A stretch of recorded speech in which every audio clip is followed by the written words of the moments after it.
They treated me like free childcare, so I made them pay the price. My sister Trish has always operated under the assumption that the world revolves around her, and that my role in that world is to be a supporting character in her story. So, from the moment she announced her pregnancy, she had already decided, without any input from me, that I would be putting my own life on an indefinite hold to care for her child. It didn't matter if it was a holiday, a workday, or my own wedding. In her mind, being her on-call, unpaid babysitter was now my primary identity, and it was a role I needed to accept with grateful enthusiasm. The entitlement began long before her son, Mason, even arrived. It arrived in the form of a 3-ring binder. She showed up at my small, one-bedroom apartment one Tuesday evening, unannounced of course. I was in the middle of making pasta, and she swept in like a CEO about to present a hostile takeover bid. In her hands was a thick, white binder, meticulously organized with color-coded tabs and printed labels. It was the kind of thing you'd expect from someone planning a corporate merger, not a childcare arrangement. "I've got it all mapped out," she announced, flipping it open on my tiny kitchen counter, pushing aside my half-chopped onions. She started explaining what she called my schedule. It wasn't a proposal, it was a decree. Tuesday and Wednesday nights were designated as my overnight shifts because those were her designated nights off from her job as a boutique manager. Fridays through Sundays, I was assigned the morning slot, from 7 a.m. to noon, so she could sleep in and recover from her week. Christmas Day was marked with a thick, aggressive red marker, with all-day coverage, written across the box in her perfect, loopy handwriting. I actually laughed when I saw it. It was so audacious, so completely divorced from reality, that I thought it had to be an elaborate, satirical joke. But her face remained stone-cold serious. She tapped the December calendar with a perfectly manicured, blood-red nail. "This isn't funny," she said, her voice sharp and brittle. "This is about my son. I need to know that you're committed to this. To us." The "us" hung in the air, a clear indication that my life was now inextricably linked to hers, whether I liked it or not. A week later, before I had even formally agreed to anything, she made her move. She posted a long, saccharine essay on Facebook about the profound blessings of family and the importance of having a village. She tagged me in it, of course. The post went on and on about how she was so incredibly grateful to have a sister like me, one who had already agreed, out of the goodness of her heart, to help raise her baby. My phone immediately blew up. Notifications poured in from relatives, all commenting on what a wonderful, selfless sister and aunt I was. My Aunt Sarah wrote a long comment about how she wished she'd had that kind of support when her kids were young. Cousin Mike's wife chimed in with a series of praying hands emojis, writing about the unbreakable power of family bonds. I was being publicly canonized for sainthood I had never applied for. I called Trish, my voice shaking with a rage I was struggling to contain. "What the hell was that?" I asked. She was completely unfazed. "Oh, please," she scoffed. "It's not a big deal. Mom already knew about the arrangement, and she thought it was a wonderful idea. And my mom did know." She called me that same night, her voice laced with that specific, weaponized tone of disappointment she had perfected over the years. "Family helps family, sweetie," she'd said. "That's just what we do. You wouldn't want to let your sister down, would you? Especially not now." The unspoken threat was clear. Defy this, and you are betraying the entire family. After Mason was born, things went from deeply annoying to certifiably insane. When he was about 6 months old, the incident at my office happened. I was in the middle of a crucial presentation to a new client, a pitch I had been working on for weeks. The conference room was glass-walled, and I was at the head of the table, clicking through my PowerPoint slides, when there was a soft knock on the door. My assistant, a young intern named Chloe, mouthed the word emergency through the glass, her eyes wide with alarm. My stomach plummeted. My mind immediately went to the worst-case scenarios: a car accident, a fire, something terrible happening to someone I loved. I excused myself, my heart pounding, and rushed out to the lobby. The emergency turned out to be Trish, standing there with Mason in his carrier. She was wearing oversized designer sunglasses indoors, looking completely bored as she scrolled through her phone. She looked up as I approached, her expression one of mild annoyance. "Oh, perfect timing," she said, not a hint of panic in her voice. "My appointment is in 20 minutes. "What appointment?" I asked, my voice a confused squeak. "My manicure," she said, as if it were the most obvious thing in the world. I just suddenly remembered how badly I needed one. My nails are a disaster. Before I could even process the sheer, mind-boggling audacity of what was happening, she was gone. She just breezed out the revolving glass doors, leaving me standing in the lobby of my corporate office, in my business suit, holding a baby carrier, with 12 very important and very confused clients staring at me through the conference room walls. I had to get Chloe to watch Mason in the break room while I finished the presentation, my professional credibility shattering with every one of Mason's gurgles that echoed down the hall. But that wasn't even the final straw. That came a few months later. My best friend from college, Jessica, was getting married, and I was her maid of honor. The wedding was a beautiful, rustic affair at a restored barn in the countryside, the kind of place you see on Pinterest boards, with twinkling fairy lights strung through the rafters and white roses climbing up the weathered wooden beams. I had just helped Jessica with the final touches on her dress, and we were minutes away from walking down the aisle. The string quartet had just started playing. And then I heard it. A baby's frantic, wailing cry, coming from the parking lot. Everyone in the bridal party turned to look. And there was Trish, teetering across the gravel parking lot in a pair of ridiculously high stilettos, pushing Mason's stroller. She looked like she was on her way to a nightclub, not a wedding. She marched right up to me, shoved a folded note into my hand, and said, "Handle this. I have a date." And then she turned and walked away, getting into a sleek black car that sped off down the long driveway, leaving me there in my pale blue bridesmaid dress, holding a screaming baby. The note, scrawled on the back of a receipt, said the same thing. Everyone was staring. Jessica looked at me with a mixture of pity and horror. That's when I looked down at Mason, really looked at him, and I saw them for the first time. Faint, but unmistakable.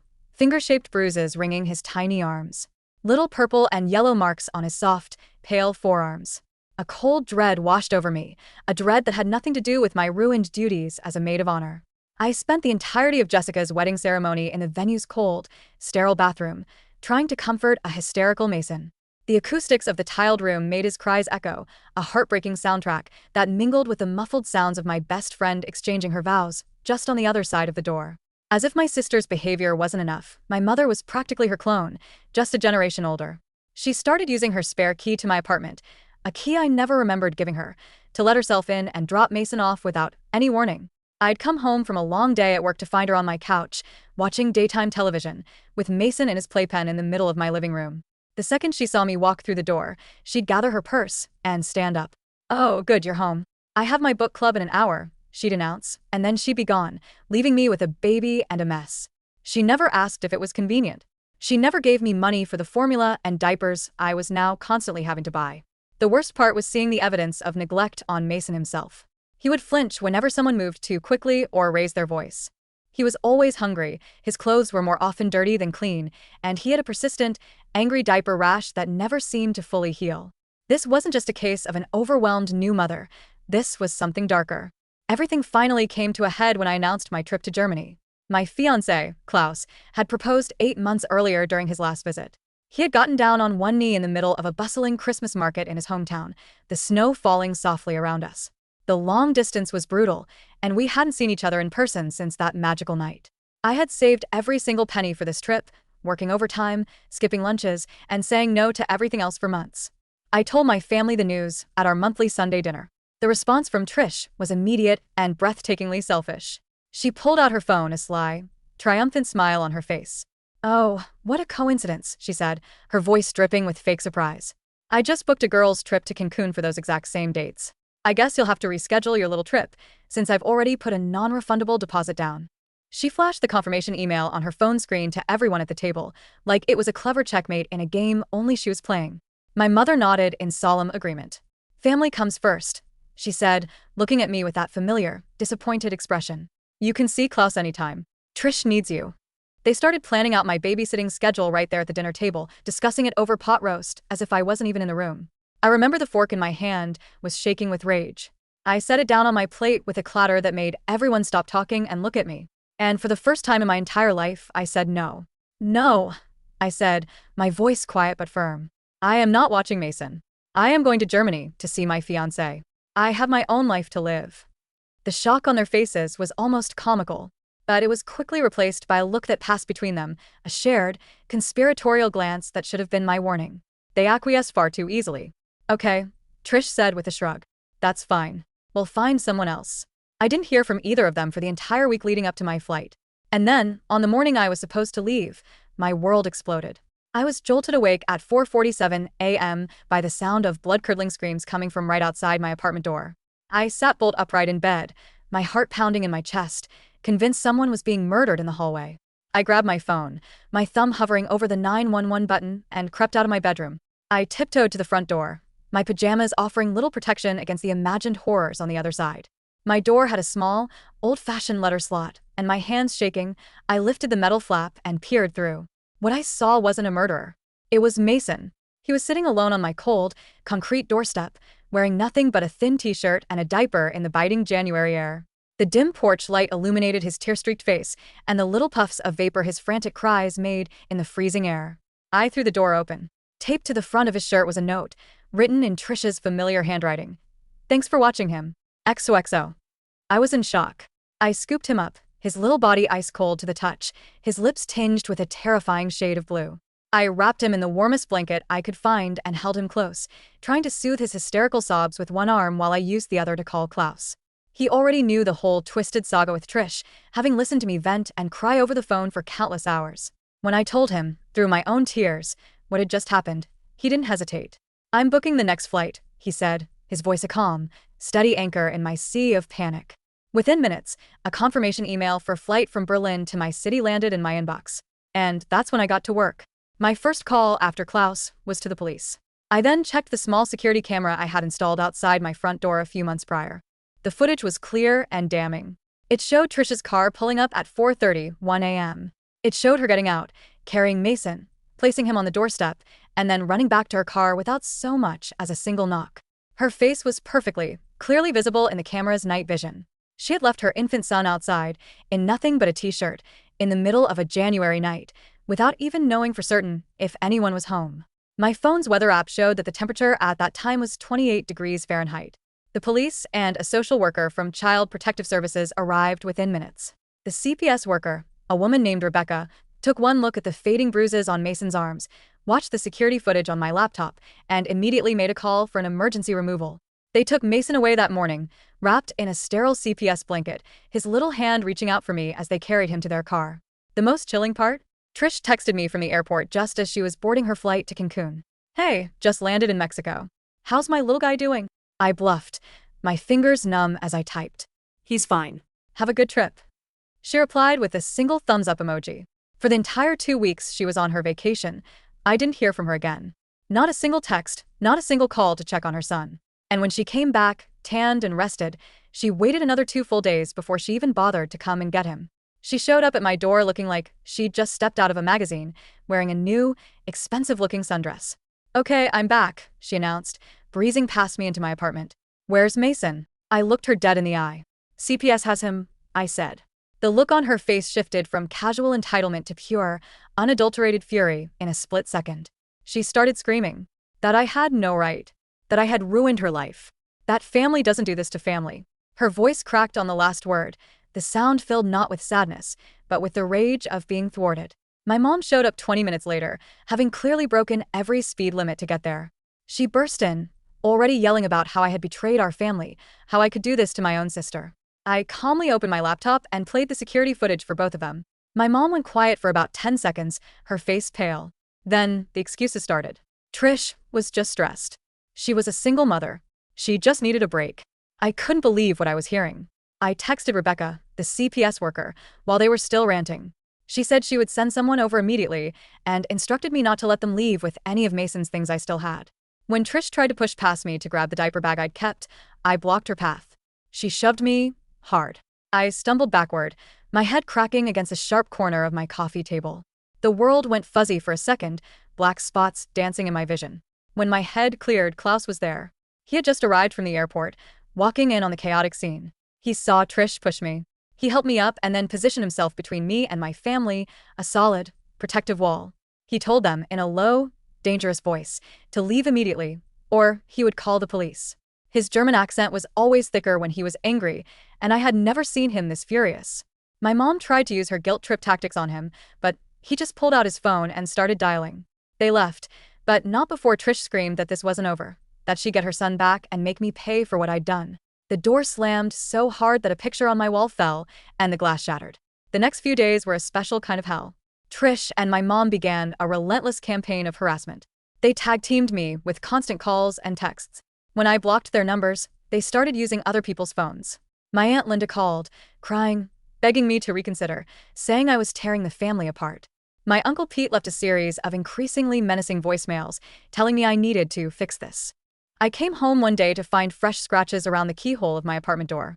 My landlord, a gruff but kind man named Frank, said it looked like a clumsy attempt at picking the lock.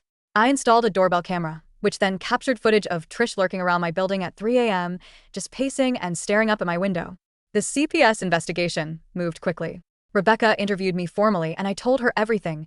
The bruises, the constant state of neglect, the flinching, the abandonment. Trish was mandated to take parenting classes and submit to random home visits and substance tests. She texted me from a friend's phone to complain that she had to cancel her gym membership to afford the classes, as if her Pilates progress was the real tragedy in this situation. My fiancé extended his stay indefinitely, working remotely from my dining table, a calm, steady presence in the storm. Our romantic reunion had turned into a crisis management operation. He was my partner in documenting the harassment, organizing screenshots and audio files into a meticulous digital fortress of evidence.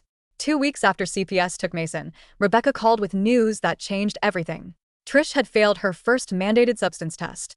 Cocaine. Rebecca said it explained a lot: the erratic behavior, the mood swings, the paranoia.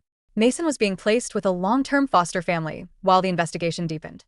That's when the psychological warfare escalated. I came home from work to find my apartment door wide open.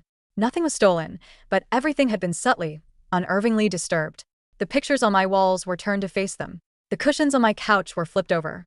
The books on my shelves were rearranged, spines facing inward. The message was a clear and terrifying violation. We can get in whenever we want. The police filed a report, but said there was nothing they could do without proof of who did it. My fiancé and I spent that night in a hotel. The next day, my mom showed up at my office, creating a scene in the lobby, begging me to recant my statement, her nails digging into my arm until security had to escort her out, screaming about family loyalty. I started receiving weird, anonymous packages at work, baby clothes with threatening notes attached. My HR department got involved, increasing security and having a guard walk me to my car each night. Then, a man reached out to me on Facebook. It was Trish's ex-boyfriend, Mason's father. He told me a story of a months-long, desperate battle to get custody of his son. He had a mountain of evidence of Trish's substance use and neglect, dating back to her pregnancy, but she had always managed to convince the judges that he was the unstable one. We met at a busy coffee shop. He was exhausted but determined, and he brought a folder thick with evidence. Text messages where Trish joked about using while pregnant, photos of Mason's injuries from his supervised visits, hospital records from 3 separate emergency room visits for Mason falling off the changing table. He explained that Trish had been using Mason as her meal ticket, child support, government assistance, handouts from our family. He showed me bank statements proving he had never missed a single child support payment, despite the fact that Trish told everyone he was a deadbeat dad. I gave him Rebecca's contact information. He had tears in his eyes as he thanked me. That night, Trish, high and incoherent, showed up at our hotel, pounding on the door and screaming until security dragged her away. That was the last straw for Klaus. He had his lawyer in Germany recommend a local attorney, a sharp, no-nonsense woman named Patricia. The next morning, we filed for restraining orders against both my mother and my sister. The court hearing was a circus. Trish showed up looking like a polished professional, her lawyer arguing I was a vindictive, jealous sister. My mom testified that I had always been a rebellious troublemaker. But the evidence was irrefutable. I played the security footage of Mason being abandoned in the cold. I showed the judge the endless stream of harassing text messages, the photos of my violated apartment, the documentation of the packages sent to my office. Klaus testified about Trish assaulting me. The judge granted both restraining orders immediately and for the maximum duration. Outside the courthouse, Trish completely lost it, screaming that I would regret this, that I would need her one day. The legal orders didn't stop the harassment entirely, they just outsourced it. Other family members, our flying monkeys, took up the cause, attacking me on social media, spreading rumors. I documented everything. Mason's father was granted emergency custody. He sent me a photo of Mason in his new nursery, a bright, happy room filled with toys. The little boy was smiling. He was safe. That single photo was worth all the hell I had been through. Trish violated her restraining order 2 weeks later by following me in a grocery store. The store's security cameras caught the whole thing. A warrant was issued. My mom, being smarter, had other relatives call me, trying to pressure me into dropping the charges. Then came the second violation. Trish, high again, ambushed me in the parking garage after work. My mom was driving the getaway car. This time, there were witnesses. The police arrested Trish that night. My mom was charged as an accomplice. Their mugshots ended up on the local news website. The family imploded. I had to change my phone number again. My Uncle Pete showed up at my work, threatening me until security removed him. I moved to a new apartment, a high-security building, without telling anyone except my fiancé and my boss. The final custody hearing was a formality. Trisha's parental rights were permanently terminated. She screamed so loud during the judge's ruling that they had to cut her video feed from the jail. My mom got probation and an extended restraining order. Trish was sentenced to 8 months in county jail for the violations and endangerment. I thought, finally, that would be the end of it. And for a while it was. Klaus's visa was approved, and he moved to be with me. We got married at the courthouse, with my boss and the security guard from my old building as our witnesses. We went to Mason's first birthday party. Watching him smash cake into his happy, healthy face, surrounded by his loving father and grandparents, was the only closure I needed. Trish got out of jail and, predictably, violated her parole within a month. She went back in. The cycle of her life, I realized, had nothing to do with me anymore. Some of my family eventually came around, offering timid apologies. I accepted them, but I kept my distance. My mom never did. She and the rest of the diehards still maintain a Facebook group dedicated to the injustice done to her perfect daughter. Sometimes doing the right thing means burning bridges. Sometimes you have to burn down the whole forest to let the sunlight in. My life is quiet now. My husband and I have our own children, a life we built together based on respect and boundaries. We are in touch with Mason and his dad. He's a happy, thriving kid. I lost a sister and a mother, but I saved my nephew.